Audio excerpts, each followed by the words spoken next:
سیدنا ابو بکر صدیق رضی اللہ تعالی عنہ کا دور آیا، کہا سالی آ گئی ہے، کھانے پینے کا کچھ نہیں ہے۔ مسلمان صحابہ سیدنا ابو بکر صدیق رضی اللہ تعالی عنہ کے پاس آ گئے، امیر المومنین کھانے پینے کے لیے کچھ نہیں ہے۔ امیر المومنین فرمان لگے صبر کر لو، شام تک اللہ کچھ بندوبست کر لیں گے۔ اور حضرت عثمان غنی رضی اللہ تعالی عنہ کا 100 اونٹوں کا قافلہ غلے سے بھرا ہوا مدینے کی طرف آ رہا ہے۔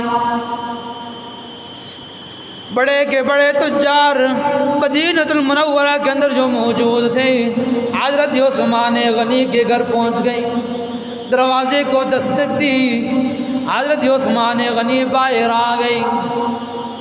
حضرت عثمان غنی سے فرمانے لگے سنا ہے آپ کا قافلہ 100 اونٹوں کا قافلہ اناج غلے کے ساتھ مدینہ المنورہ میں آ رہا ہے، اگر آپ اس مال کو ہمارے اوپر فروخت کر لیں ہم بڑا بھاری نفع آپ کو ادا کریں گے، ہم آگے جا کے تجارت کریں گے، بڑا نفع ہوگا۔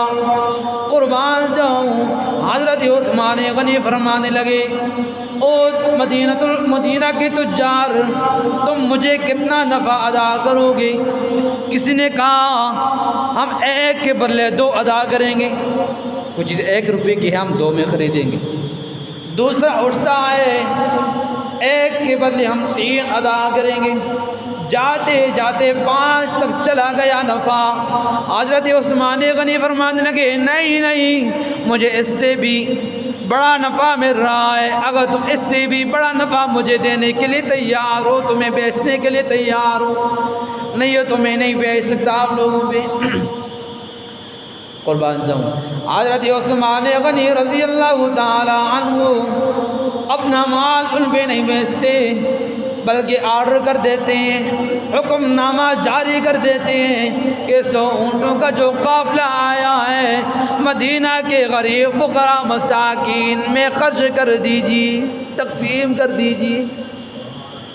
اور کیا فرماتے ہیں او مدینہ تجار آپ تو مجھے 1 کے بدلے 5 تک چلے گئے ہو، لیکن وہ اتنا کریم میرا مالک ہے، وہ 1 کے بدلے مجھے 10 دے گا۔